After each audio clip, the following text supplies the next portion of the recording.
Sunjin stood in the baby room, taking his turn to care for the baby. He cradled her gently in his arms, trying to keep her quiet. The task of caring for an infant felt exhausting, yet he found something deeply fulfilling in it. Despite how challenging it was, he wouldn't trade it for anything. If given the chance, he would choose it all over again. As the baby slowly drifted off to sleep, Sunjin carefully walked toward the crib and attempted to lay her down. However, the moment he placed her inside, she began crying again. Sleep-deprived and slightly overwhelmed, he stood there, softly rocking her in his arms, hoping she would settle. His thoughts drifted to Minsu. He missed her. Between the baby and the demands of their daily life, they barely had any time for each other. He longed for quiet moments with her again and began thinking of ways they could reconnect once things slowed down. Just then, the doorbell rang. Sunjin glanced at the time. It was already midnight. Confused about who would visit at such an hour, he hesitated. He couldn't leave the baby alone, so he had no choice but to carry her with him to the door. To his surprise, Wobin stood outside, holding Yuna, who was clearly intoxicated and barely conscious. Without waiting for an invitation, Wobin stepped inside. Sunjin, still trying to grasp the situation, asked what was going on. Wobin explained that he had found Yuna at a club and wanted to put her to bed. Before Wobin could walk further into the house, Sunjin stopped him, questioning why he had brought her there. If they were dating, why didn't he take her to his own home? Wobin simply said it was complicated and promised to explain later. With that, he made his way upstairs to settle Yuna. Sunjin remained downstairs, still confused by the sudden intrusion. A few minutes later, Wobin returned and noticed the baby crying.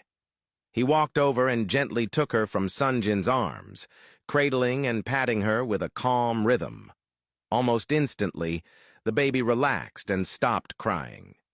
Sunjin looked on in astonishment. He had spent the whole night trying to soothe her, and Wobin had managed it within minutes. He asked how he did it. Wobin only smiled, saying his hands had magic, and joking that he had a special bond with the baby, one she clearly responded to. Sunjin, still curious, shifted the topic to ask about Wobin and Yuna, wondering if they hadn't fixed their issues. Wobin shrugged it off with a small laugh, claiming maybe he was just meant to be single. Before the conversation could go further, Wobin brought up Kim's father, asking if he had tried to reach out. Sunjin admitted that he had come and Minsu had told him everything. The responsibility was now in his hands. They had done everything they could to help him. Wobin, clearly worried, remarked that the old man was slow and naive, someone who needed a push. Sunjin moved closer and warned Wobin to stay out of it, reminding him that getting involved again might put his life at risk. But Wobin insisted that Kim was his friend, and this was the least he could do for her. As Wobin spoke, Sunjin watched him closely. His concern for Kim stirred something in Sunjin's mind. He remembered how Wobin and Kim had once been fierce enemies, yet now he was going out of his way to protect her. Curious, Sunjin asked just how close they had become. Wobin fell silent. The question lingered in the air. Sunjin pressed further, asking if he had developed feelings for Kim. Wobin let out a brief laugh, brushing it off with a casual remark that he was just a nice guy, and it wasn't his fault women fell for him. He was only being kind. He handed the baby back to Sunjin and said he had to leave. Before stepping out, he looked back and suggested that Sunjin consider letting Minji visit him sometimes, claiming he clearly knew how to calm her down. After leaving, Wobin decided to take the girl to her place. It had taken a long time to get her to speak clearly enough to say where she lived, but he had finally managed. As he drove through the quiet night, he glanced at her reflection in the rearview mirror. She looked young, far too young to be out drinking like that. The sight troubled him deeply. He checked his phone to ensure he was following the right directions.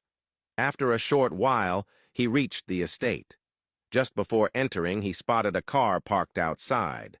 A man, who he suspected to be the girl's father, stood beside it, speaking with Kim's stepsister. The night, once peaceful, had turned into a swirl of confusion and revelations, and Wobin knew that the complications were far from over.